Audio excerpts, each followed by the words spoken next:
जी ने एक सुंदर अपने गले से माला उतारी। कोई व्यासपीठ की महिमा फिर आ गई महाराज, ठीक है।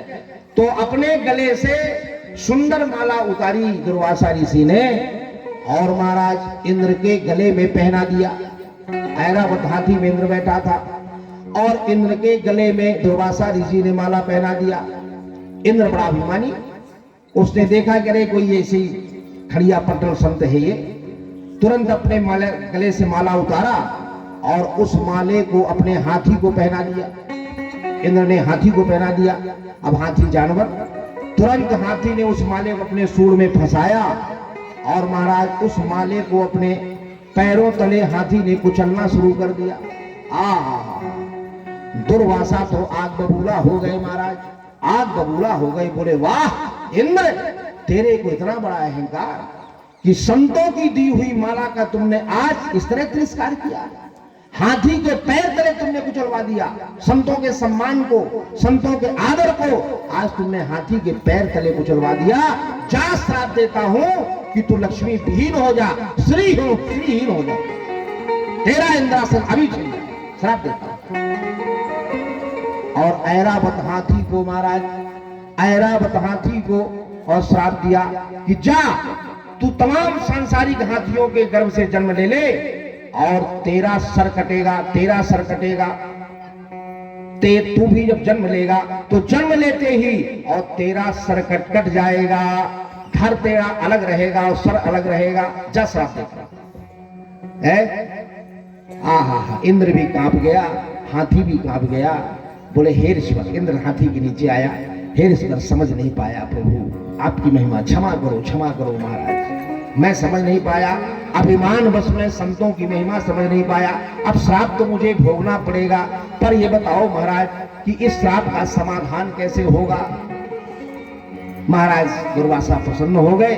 बोले इंद्र, तुम्हारा सिंहासन तो हिलेगा जाएगा, लेकिन जब जब तुम्हारा सिंहासन हिलेगा, जब जब तुम्हारा सिंहासन छिनेगा, तब तब हम संतगण, हम साधुगण, साधकगण भगवान की प्रार्थना करेंगे और भगवान की प्रार्थना में तुम्हारा सिंहासन बचाने की कामना करेंगे और भगवान कोई ना कोई माध्यम से तुम्हारा सिंहासन बचाते रहेंगे। जा हम तेरे को वरदान देते हैं। ऐरावत हाथी गिड़गिड़ाया। बोले महाराज मैं तो सांसारिक हाथियों में जाके जन्म लूंगा, जन्म लेते ही मेरा मस्तक कट जाएगा, तो मेरा कैसे उद्धार होगा महाराज। तब दुर्वासा जी ने कहा कि ऐरावत, तेरा मस्तक तो कटेगा, लेकिन साधारण जीव के धड़ में नहीं लगोगे ना। तेरा मस्तक शंकर जी के गण वीरभद्र काटेंगे और जानते हो तेरा मस्तक गणेश के सिर में लगाया जाएगा। आगे चल के तू गणेश नाम से प्रसिद्ध होगा, सर्वदेवों में पूजित होगा। है और वो मस्तक कटने के बाद तू धड़ सहित इंद्रलोक चला आएगा।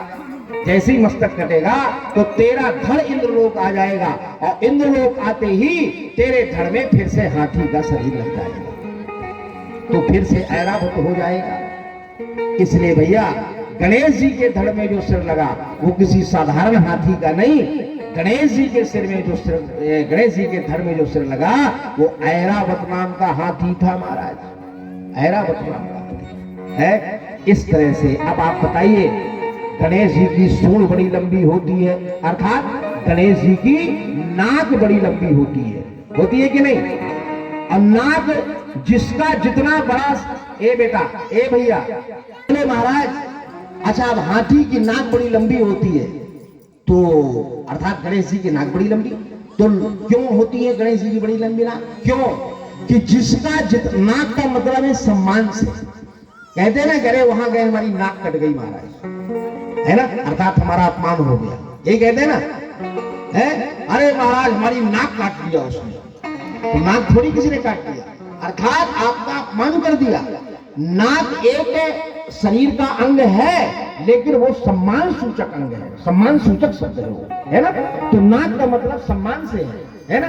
तो जिसकी जितनी, जिसका जितना बड़ा सम्मान, जिसकी जितनी बड़ी इज्जत, जिसका जितना बड़ा आदर, उतनी लंबी नाक, है ना। और गणेश जी की नाक क्यों इतनी बड़ी लंबी मालूम?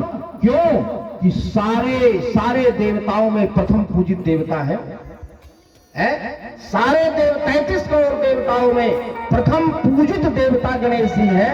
इतना बड़ा सम्मान उनको मिलता है। आपके घर में बालक का जन्म हो, बालक का संस्कार हो, बालक का बरहो हो, कथा हो, गीता हो, भागवत हो, यज्ञ हो, गृह प्रवेश हो, कुछ भी हो, सबसे पहले आपको गणेश जी की ही पूजा करनी पड़ेगी।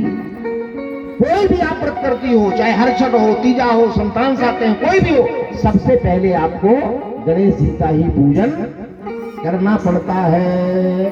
सर्व पूजित देवता है,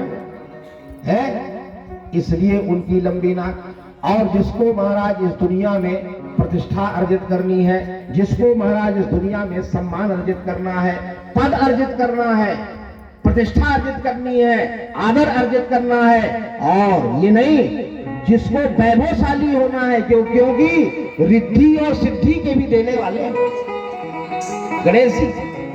सिद्धि भी देते हैं, सिद्धियां भी देते हैं, और रिद्धियां भी देते हैं महाराज, धन भी देते हैं, ऐश्वर्य भी देते हैं, बड़ाई भी देते हैं, कीर्ति भी देते हैं। ऐसे हमारे गणेश जी हैं महाराज, ऐसे गणेश देवता हैं। तो इसलिए ऐसे गणेश देवता का पूजन अनिवार्य रूप से, अगर अपने जीवन में चाहते हो कि हमारे जीवन में सुख मिले, शांति मिले, धन मिले, वैभव मिले, यश मिले, कीर्ति मिले, प्रतिष्ठा मिले, पद मिले, तो आपको गणेश जी का पूजन करना चाहिए, पूजन करना चाहिए महाराज। विघ्नेश्वराय वरदाय सुरप्रियाय लंबोदराय सकलाय जगद्धिताय और नागाननाय स्तुतियज्ञ विभूषिताय और गौरी सुताय गणनाथ नमो नमोस्तुते। इस तरह से गणेश जी की प्रार्थना करनी चाहिए। आप कहीं यात्रा में जाएं, आप कहीं यात्रा में जाएं, गणेश जी के 12 नाम ले ले आओ। द्वाद सहितानी नामानी। आप किसी यात्रा में जाए, किसी कामना से जाए, तो गणेश जी के मात्र 12 नामों का स्मरण कर लीजिए। ये मैं दावे के साथ कहता हूं कि आपका वह कार्य निश्चित रूप से सिद्ध होगा। मात्र आपकी यात्रा निर्विघ्न होगी, यात्रा में कहीं कोई संकट नहीं आएगा, कहीं कोई दुर्घटना नहीं होगी, और जिस उद्देश्य से आपकी यात्रा बन रही है बहुत आसानी से उस उद्देश्य तक आप पहुंच जाओगे। कब? जब यात्रा के पहले और गणेश जी के 12 नामों का स्मरण कर लो। वो कौन से 12 नाम है? शुंभकस्य दंतस्य कपिलो गजकर्ण कहा, लंबोदरश्च विघ्नो विघ्ननाशो विनायकः, धूम्रकेतुर्गणाध्यक्षो भालचंद्रो गजाननः, अद्वाद सहितानि नामानि यह पठे नरः। कहां कहां स्मरण करना चाहिए? विद्यारंभे विवाहे च। आप जब विद्यारंभ करें, कुछ पठन पाठन करें, उस समय गणेश जी के 12 अक्षरों का नाम, 12 अक्षर 12 नाम लीजिए। विद्यारंभे विवाहे च संग्रामे संकटस्यैव। आपको कोई युद्ध लड़ना हो, किसी संकट में पड़े हो, ऐसे तमाम और शुभ कार्यों में गणेश जी का स्मरण किया जाए, निश्चित रूप से हर व्यक्ति को सफलता मिलती है। इसलिए महाराज गणेश तो जीवित देवता कहे गए, गणेश जीवित देवता हैं, इसलिए गणेश की आराधना नित्य प्रति होनी चाहिए। एक माला गणेश जी का जब जरूर होना चाहिए।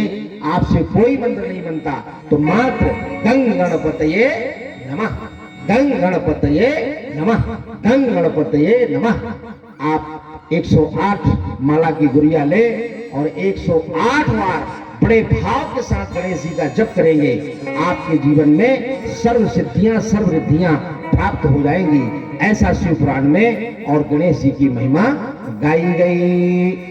जय गणेश जय गणेश जय गणेश देवा, जय गणेश जय गणेश जय गणेश देवा, जय गणेश जय गणेश जय गणेश देवा, जय गणेश जय गणेश जय गणेश देवा, जय गणेश जय गणेश जय गणेश देवा, जय गणेश जय गणेश जय गणेश देवा, माता की पार्वती पिता महादेवा।